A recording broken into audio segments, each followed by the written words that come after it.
Hello guys, in this video I am going to show you how to enable the bedtime mode in the Duplo World application.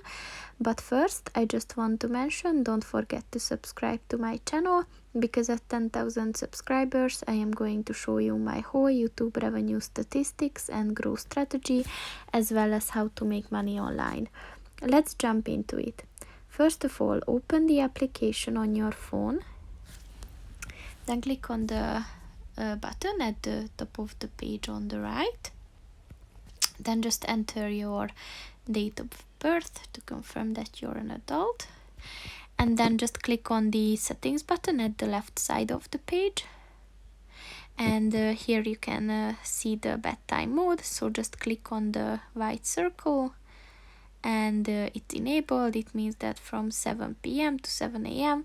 you will get no notifications. So yeah, that's pretty much it for this video, guys. See you in the next one. Goodbye.